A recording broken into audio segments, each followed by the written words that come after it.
ना कांग्रेस, ना मोदी, ना अमित शाह, ना हेमंत बिस्व शर्मा चाहते हैं कि मियां लोगों की एक लीडरशिप रहे, मियां लोगों को खत्म कर दिया जाए।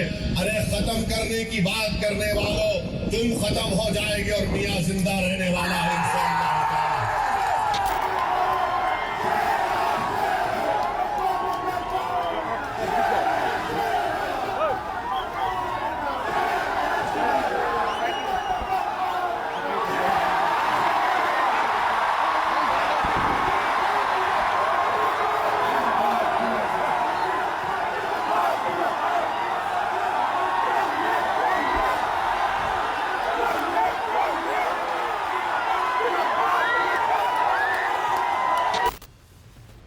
बंगाल में हुमायूं कबीर तो आसाम में बदरुद्दीन अजमल। असदुद्दीन ओवैसी की बिसात बिछ चुकी है। बिहार की जीत से उत्साहित ओवैसी अब पूरब के इन दो राज्यों में किंगमेकर बनने का सपना देख रहे हैं। असम के मैदान में ओवैसी खुद तो नहीं लड़ रहे हैं, लेकिन बदरुद्दीन अजमल के लिए ढाल बनकर खड़े हैं। सवाल बड़ा है, क्या ओवैसी मुसलमानों की इकलौती आवाज बन रहे हैं या फिर जैसा विपक्ष कहता है वो बीजेपी की बी टीम है। आज की स्पेशल स्टोरी में इसी गेम प्लान का विश्लेषण करेंगे। असम में बदरुद्दीन ने थामा ओवैसी का साथ। असम में असदुद्दीन ओवैसी एक अलग तरह का प्रयोग कर रहे हैं। असम में ओवैसी ने एक भी उम्मीदवार नहीं उतारा है, मगर वो वहां प्रचार कर रहे हैं, वो भी AIUDF के नेता बदरुद्दीन अजमल के लिए। अजमल पिछली बार कांग्रेस गठबंधन का हिस्सा थे और 16 सीटें जीती थी, मगर कांग्रेस ने इस बार बदरुद्दीन अजमल का साथ छोड़ दिया है, ये कहते हुए कि इससे बीजेपी को वोटों का ध्रुवीकरण करने का मौका मिलता है। बदरुद्दीन अजमल की पार्टी के लिए प्रचार करने पहुंचे ओवैसी ने जिस गर्मजोशी से अजमल से मुलाकात की, उसने बहुत कुछ कह दिया।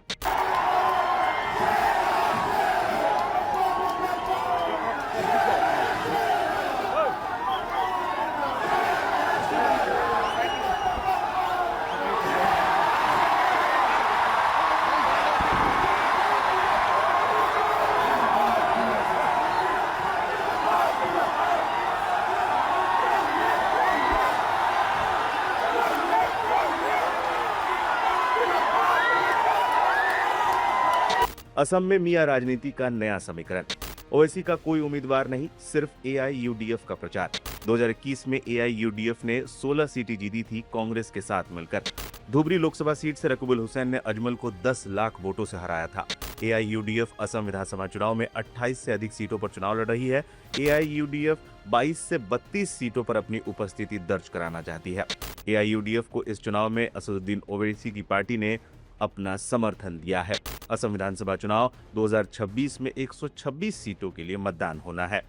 असम में ओवैसी एक अलग तरह का प्रयोग कर रहे हैं। उन्होंने अपनी पार्टी का एक भी उम्मीदवार नहीं उतारा, लेकिन AIUDF के नेता बदरुद्दीन अजमल के लिए पसीना बहा रहे हैं। याद रहे, 2024 के लोकसभा चुनाव में अजमल की साख को गहरा धक्का लगा था। कांग्रेस के रकीबुल हुसैन ने उन्हें 10 लाख से ज्यादा वोटों के अंतर से हराकर उनकी राजनीतिक जमीन हिलाकर रख दी थी। अब अपनी खोई हुई इज्जत और रुतबा वापस पाने के लिए अजमल ने ओवैसी का हाथ थामा है। AIMIM के सुप्रीमो असदुद्दीन ओवैसी ने गुरुवार को असम में हुंकार भी भरी। राज्य में बदरुद्दीन अजमल की अगुवाई वाली AIUDF के लिए प्रचार भी किया। ओवैसी ने नगांव और मोरीगांव में सभाएं की। ओवैसी ने असम के मुख्यमंत्री हेमंत बिस्व शर्मा को निशाने पर लिया। ओवैसी ने कहा, यहाँ के मुख्यमंत्री कहते हैं कि हमारी कमर तोड़ देंगे, हमारा जीना हराम कर देंगे। हमें खत्म करने वाले सुन ले, दुनिया जब तक जिंदा रहेगी तब तक मियां जिंदा रहेगा। हम किसी से डरने वाले नहीं हैं। कांग्रेस ने मुंह खोला कि बोला कांग्रेस ने। आज सद्दाम हुसैन के बच्चे यतीम हो चुके हैं।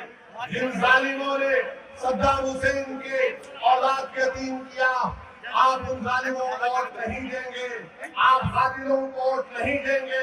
आप सद्दाम हुसैन की मौत का बदला वोट से लेंगे इंशाअल्लाह। 9 तारीख के दिन आपको ताला चाबी को वोट देना है। साथ ही साथ मैं आपको एक बात बताना चाह रहा हूँ कि यहाँ के मुख्यमंत्री बोलते हैं कि हमारी कमर तोड़ देंगे, हमारे हड्डियों को तोड़ दिए, और बोलते हैं कि हमारा जीना हराम कर देंगे, और बोलते हैं कि मियां अगर ऑटो चलाता है तो 2 रुपये कम दो। हेमंतो, तुमको 2 रुपये चाहिए तो जनता से चंदा करके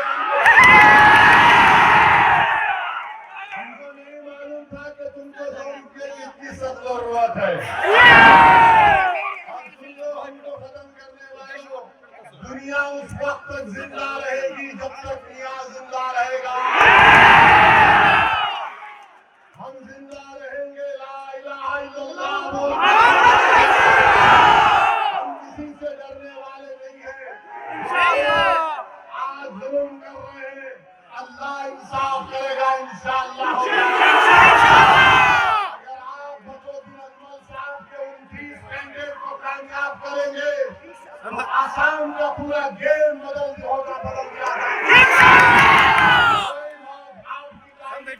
मुख्यमंत्री नहीं बनेगा। 28 से अधिक सीटों पर लड़ रही है एआईयूडीएफ। कांग्रेस इस बार सावधानी बरत रही है। उसने गौरव गोगोई के चेहरे को आगे किया है और अजमल से दूरी बना ली है। कांग्रेस का तर्क है कि अजमल के साथ रहने से बीजेपी को ध्रुवीकरण का मौका मिलता है, लेकिन अजमल और ओवैसी की नजर उन 22 से 32 सीटों पर है जहां मुस्लिम मतदाता निर्णायक भूमिका में है। विपक्ष इसे वोटों का बंटवारा कह रहा है। उनका कहना है कि ओवैसी का चुनावी मैदान में उतरना सीधे तौर पर बीजेपी को फायदा पहुंचाता है, क्योंकि इससे एंटी बीजेपी वोट बढ़ जाते हैं। असम में अजमल को 28 से अधिक सीटों पर मदद कर रहे हैं ताकि विधानसभा में उनकी आवाज बुलंद हो सके। ओवैसी का लक्ष्य साफ है, विधानसभा के भीतर अपनी एक मजबूत लॉबी तैयार करना। असम में वो अजमल की 28 से अधिक सीटों पर मदद कर रहे हैं ताकि विधानसभा में उनकी आवाज बुलंद हो सके। लेकिन विपक्ष इसे वोटों का बंटवारा कह रहा है। क्या ओवैसी सिर्फ सीटें जीतना चाहते हैं या फिर वो सेक्युलर पार्टियों को ये संदेश देना चाहते हैं कि मुस्लिम वोट अब उनकी जागीर नहीं है? 4 मई को जब नतीजे आएंगे तब पता चल जाएगा कि ओवैसी का ये गेम प्लान मास्टर स्ट्रोक था या फिर आत्मघाती कदम। लेकिन एक बात तो तय है, असम से बंगाल तक ओवैसी ने लड़ाई को दिलचस्प तो जरूर बना दिया है। जब ये एविक्शन चल रहा था, 50,000 मुस्लिम माइनॉरिटी को बेघर कर दिया जा रहा था, अगर कोई लड़ रहा था, कोई पुकार रहा था, कोई तकलीफ का इजहार कर रहा था, तो एडीएफ की लीडरशिप थी। कांग्रेस गूंगी बन चुकी थी, अंधी बन चुकी थी, और हेमंत बिस्वा शर्मा जो ये काम कर रहे हैं ये अनकॉन्स्टिट्यूशनल है। और बचौधरी अजमल साहब की पार्टी सुप्रीम कोर्ट गई, सुप्रीम कोर्ट से ऑर्डर भी लाया, अगर फॉरेस्ट लैंड है तो अल्टरनेट लैंड दो, नहीं है तो उनको डिस्टर्ब मत करो, ड्यू प्रोसेस को फॉलो करो। इलीगल अनकॉन्स्टिट्यूशनल अप्रेसिव तरीके से सिर्फ एक टारगेटेड एक्शन लिया जा रहा है एक समुदाय कम्युनिटी के खिलाफ। हम इसका कंडेम करते हैं और हमको यकीन है कि 9 तारीख के दिन एआईयूडीएफ के हक में बड़ी तादाद में लोग वोट डालेंगे और एक बहुत बड़ी मेजोरिटी से लोग कामयाब होंगे।